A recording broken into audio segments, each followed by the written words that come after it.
Thank you for welcoming me onto your headphones. I'm Eddie, and this is the miniseries, ReBooked. WrestleMania 27 is considered to be, by many, the worst WrestleMania this side of the year 2000. That's insane to think about when you look back at the absurdly stacked roster that they had. In accordance with that, WWE were pretty close to signing Sting. Now, Sting vs. Undertaker is up there with a list of dream matches that never happened. Although they were pretty close, but at the 11th hour, Sting chose not to sign because he didn't trust the company to respect his legacy. And looking back at WrestleMania 31, yeah, I think he made the right call. But that said, what if they had signed him? How would that have changed the card? How could they have maximized this event? Because WrestleMania 27 took place in Atlanta. How could they have made this the best WrestleMania ever, quotation marks? Well, in this video, I'm going to rebook the entirety of WrestleMania 27. I'm going to be paying particular attention to Sting versus Undertaker, but I'm just going to rebook the whole thing because if you stop the Undertaker versus Triple H match, who does Triple H wrestle? If you put Triple H against John Cena, who does the Miz wrestle? Who's Alberto Del Rio gonna, and so on and so forth. You see the ripple effect. So, I'm just gonna rebook the entirety of WrestleMania 27, how it would have built each match, why, and going forward. Welcome to Rebooked. Now, before we begin, a few notes. At Money in the Bank, The Miz wins the one briefcase. Kane can take the title from Rey Mysterio solely on the fact that, he's a beast. Fast forward a little bit to TLC. Triple H will defeat Randy Orton in a tables match for the WWE Championship because reasons.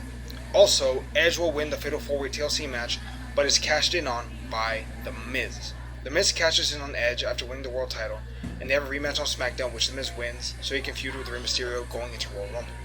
Now, at the Rumble, Cena wins to earn a title shot at WrestleMania. Also at the Rumble, Dolph Ziggler eliminates Orton, which ignites a rivalry between the two leading into Mania. Spoilers, I think. And last note, at the Elimination Chamber, Edge will win the Chamber match to challenge Miz for the world title one more time at WrestleMania. Now let's jump into it. The pre-show Battle Royal is won by Santino Marella because why not?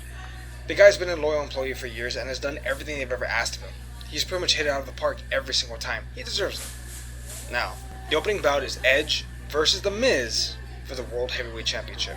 Now, leading into this match, Miz screwed Edge out of the title at TLC, and then Alex Riley helped The Miz win his Royal Rumble match against Rey Mysterio. Edge wins the Elimination Chamber to get one more shot at his world title. To help neutralize Alex Riley, Christian makes a surprise return at Mania to back up Edge. Edge spears his way to winning the world title one more time at WrestleMania in the opening match. Edge would obviously go on to vacate the title, but Christian can beat The Miz in the ladder match at Extreme Rules, where Alberto Del Rio can cash in. Spoilers. From there, it can be a three-way feud between Christian, Orton, and Del Rio. I feel like those three would have some really good matches. And Edge can still go out as a world champion. At least until the Royal Rumble 2020 when he gets to return. God, that was awesome. Next matchup. For the Tag Team Championships, it's Rey Mysterio and Sin Cara versus Justin Gabriel and Ezekel Jackson. In early 2011, WWE made a huge deal about signing Sin Cara. Granted, he was a walking, talking Botchamania video, but at the time, they were really high on him. So let's give him the rub of being Rey Mysterio's tag team partner. Going into this match, the Nexus will have the Tag Team Championships, but they're in the midst of an implosion. More on that later. Rey and Sin Cara can have a really fun, crowd-pleasing display of aerial maneuvers.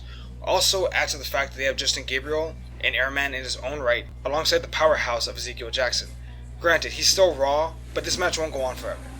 In the end, Rey Mysterio and Sin Cara win the Tag Team Championships. Two new champions. Up next, let's give these two hard bastards 15 minutes to go. It's Daniel Bryan versus Shamus for the US title. Just a lot of stiff shots and hard technical wrestling. Shamus is walking in with the championship and he'll be walking out with the championship. Plus, it's the US title. A showcase match at WrestleMania can only help build up its prestige. Also, FYI, their rematch at Extreme Rules was amazing. I'd recommend everyone watch it. Now, it's time for a match we can actually watch versus a match we never wanted. Instead of Michael Cole versus Jerry Lawler with Stone Cold Steve Austin as a special guest ref, we're going to get a better option. Jerry the King Lawler versus Jack Swagger. Now look, at this point Swagger was technically a former world champion, but let's be honest. The company kind of gave up on him pretty fast. Jake Hager's a beast, but for WrestleMania 27, let's give Lawler that WrestleMania win he never had. That WrestleMania match he never was able to get. The stipulation being, if Lawler wins, hold us off commentary forever. Now, obviously, he won't be, but we can just bring him back down the line. These two can go for about 8 minutes until Lawler gets the win with a top rope, fist to the head, and a straight up pile driver. Now, at Extreme Rules, Swagger can get his win back via submission match. He can even kayfabe break the King's ankle just for good measure. Now it's time for a Money in the Bank ladder match. Kane versus Big Show versus Kofi Kingston versus Tyson Kidd versus R-Truth versus Evan Bourne versus Drew McIntyre versus Alberto Del Rio.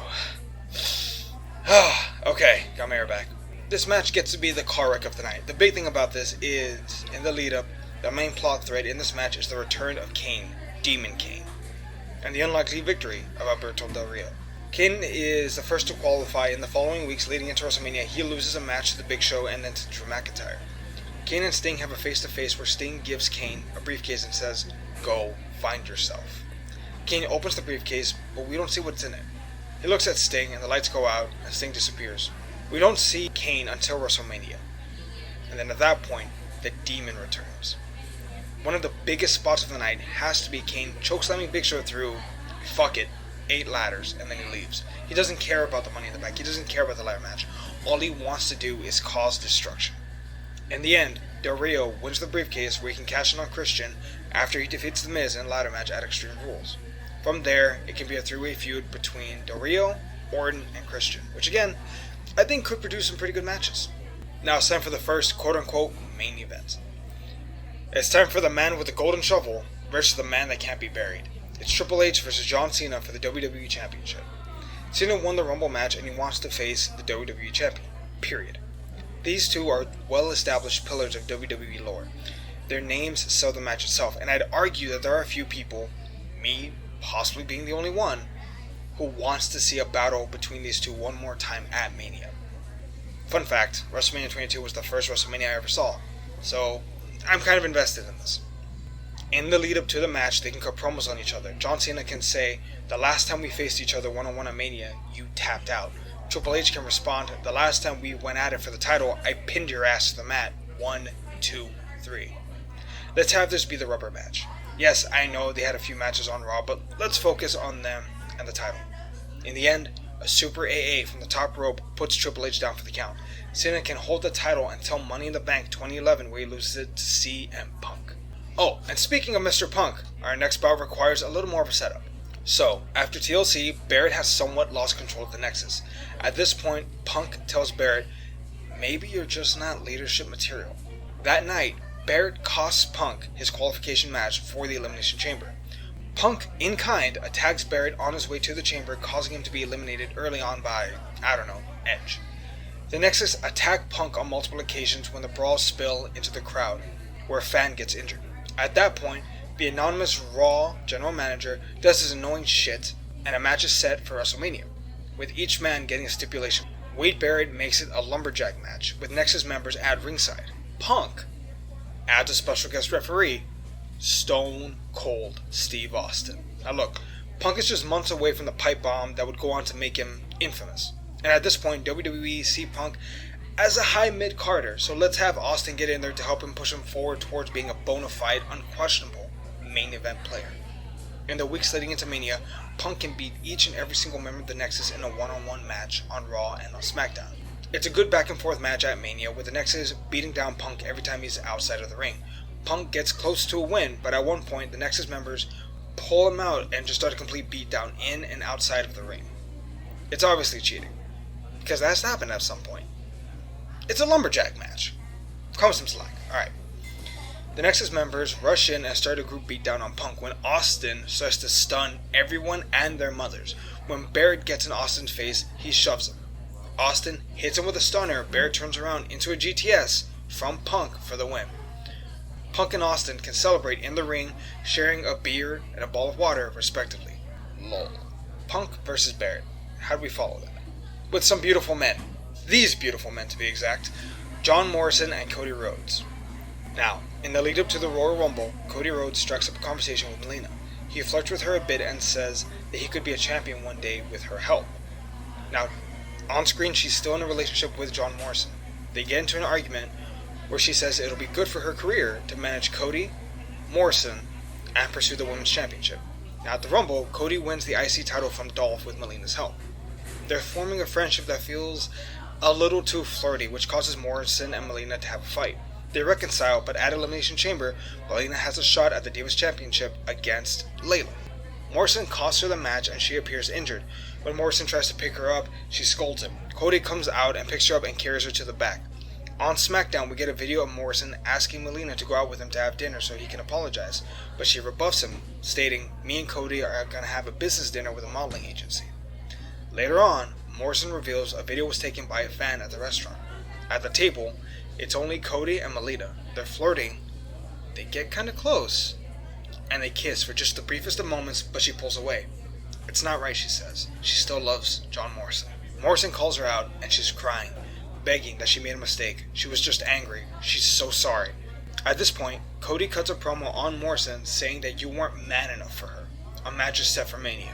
Cody Rhodes versus John Morrison for the IC Championship and the managerial services of Melina. At the contract signing for the match, Melina adds that neither man can touch the other's face because of how beautiful they are, via Shawn Michaels versus Rick Martel for the services of Sensational Sherry. That's a lot of S's. Now give these guys about 15 minutes and magic will happen. At one point, Morrison takes off the turnbuckle cover. He's about to throw Cody into it when Melina gets in the way. Cody uses this to nail a low blow on Morrison to gain control of the match. Now when the ref goes to put the turnbuckle pad back on, Melina slides the IC title into the ring where Cody hits a crossroads, pinning Morrison and keeping the gold. Cody leaves with Melina in hand, her now completely turned heel. Cody can go on and hold it up until the next year's WrestleMania where he'll lose it to the Big Show, in that time defending it at each and every single pay-per-view, upping the prestige of the title. Now, let's have a match that has stakes worthy of WrestleMania. It's Michelle McKool versus Layla for the Divas Championship. Winner leaves the WWE. Now, to be clear, any match where a loser leaves town is kind of a big deal, especially when it's actually enforced. It feels shocking and adds a lot more weight to any match that doesn't need that much build. You can have McCool turn on Layla and talk about how she was carrying Layla since the start. Layla can argue that McCool's only on top because of who she knows backstage. Now, you don't actually say it's the Undertaker. That's just so the smarks can kind of, get behind her a bit and cheer her. At WrestleMania, in the center of the ring, clean as a fucking whistle, Layla beats McCool, preferably with a Styles Clash, as an emphatic way of retiring McCool. Now, in real life, McCool retired just a month after WrestleMania at Extreme Rules. So let's put that match at WrestleMania. Or then. Or now, or whatever. Anyway. Now this one is pretty goddamn simple. Randy Orton is crossed that Dolph Ziggler eliminated him from the Royal Rumble, so shit starts to get real. Their feud gets really intense when Orton attacks Dolph backstage, puts him in a car, crashes it with another car, causing Dolph to have to go to the hospital. The following week, Dolph comes out with his arm in a sling, stating that he's suing WWE for unsafe working conditions unless he's granted a match against Orton at Mania. No holds barred. The anonymous Raw General Manager agrees on one condition. Neither man can touch the other on pain of suspension for 1 year without pay. Dolph is the face in this match. He wants to fight. He wants to go. I don't give a damn about money, Orton. I want your ass. And at that point, you can have a video of Orton, and he says, Dolph, there's so many other ways to hurt you. Then we see Orton go into a house, Dolph Ziggler's house. He destroys the inside of Dolph's home, while a young plant comes out, some young looking guy, who demands to know who the hell is he. Orton then beats the living crap out of this poor kid into nothingness. It's Dolph's little brother. The kid's like 19. I'm not suggesting Randy Orton actually RKO a child. I don't think they'd do that. Maybe. Anyway, this should add enough fuel to the feud to really warrant the no-holds-barred stipulation. And at Mania, chair shots come and go. Tables are broken, they brawl into the crowd, and at some point, Ziggler hits a zigzag through a stack of tables, destroying the both of them. But he happens to land on Orton, scoring the win. They can have a rematch at Extreme Rules that's last man standing that Orton can win to go on to build some momentum to feud with Christian Del Rio. Or fuck it, a four-way feud between the four for the title. It worked for SummerSlam 2017. And now for the meat of WrestleMania 27. The dream match we all wanted but never got. Sting versus The Undertaker. The two biggest company men to have ever lived. Two undoubted forces and titans of industry. Undertaker comes out and says last year he ended the career of Shawn Michaels. He talks about how he's been tested by all the greats in WWE. How he feels there's no more true conquests left. And at that point, we get a vignette Only the date for this one is for Elimination Chamber. At the Chamber pay-per-view, it opens with The Undertaker in the ring. He says something along the lines of demons, I summon you, etc. And at that point the lights go out and fucking Sting appears in the ring. They don't touch, no contact, it's silence, but the crowd is losing their damn mind. It is deafening. Both men get close to each other, maintaining eye contact. Then they both look up at the WrestleMania sign. Sting points the bat at Undertaker. Undertaker does his throat cutting thing, and the match is set. The dead man versus the icon. On the way, they cut gold on each other. Undertaker can talk about how Sting was supposed to be the light for WCW, but he failed. Sting can respond that in WWF, Vince always protected you, dead man. Vince won't be there in the ring to protect you from me. Undertaker can talk about how Sting is a legend, but this is his yard. Sting can fire back by saying, your yard is in the middle of my world. Now I want to see these two walk a fine line. I don't want there to be any kind of deterrent to the WCW versus WWF Final Wars thing. I want this to be about respect for both men's accomplishments in the ring and what they've done for the industry. We get interviews with Ric Flair talking about his classic bouts versus Sting.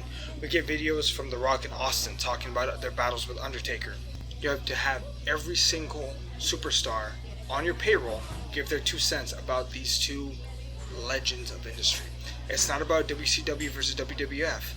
It's about the man and the legends. You build this up as the match everyone needs to see it. Remember that at the time, the Nexus attack on The Undertaker to help Kane win the Buried Alive match? Fuck it. Have Undertaker murder all those guys before Punk murders them even harder. At some point, Sting is in the ring cutting a promo when Kane interrupts. Kane says, Sting, I respect you, but you don't know what you're doing.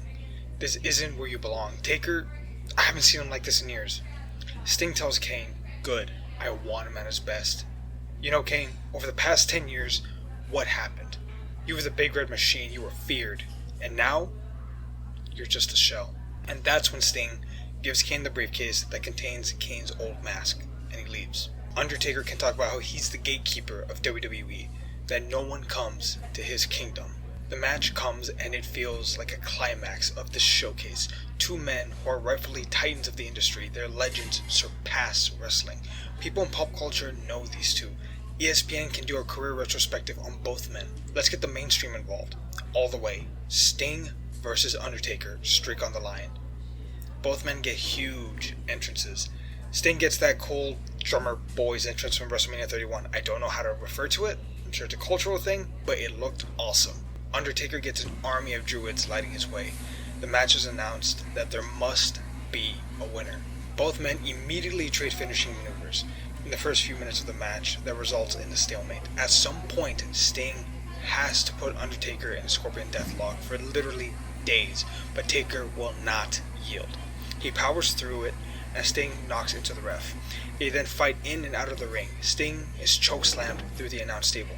The Undertaker is death dropped through another table. Finally, Sting uses the baseball bat and cracks Undertaker in the head. Obviously, it's a rubber bat and Undertaker protects himself because, whatever. Anyway, Sting cracks Undertaker with the bat, then picks him up for a tombstone. The ref does that crazy slow count. 1, 2, but Taker kicks out. Sting wants to end it. He stands over Undertaker when Undertaker pulls him into Hell's Gate. Sting tries to power out, but he can't do it. Sting doesn't tap. He passes out. After the bell rings, Undertaker does his kneeling thing. When he looks up, looks at Sting, and picks him up. The two shake hands and walk out leaning on each other. Two brothers of the same soul. From here on out, I would use Sting very sparingly as a legend. Bust him out only for dream matches, a few times a year. SummerSlam, Sting versus Orton. Survivor Series, Team Sting versus Team Authority. WrestleMania, Sting versus Triple H, with Sting winning, goddammit. So if I could have, that's how I would have done it. Any ideas? Anything you want to see rebooked? Comment down below. You can follow the Rollback Social Network at any of the links down below. I've been Eddie, and this is ReBooked.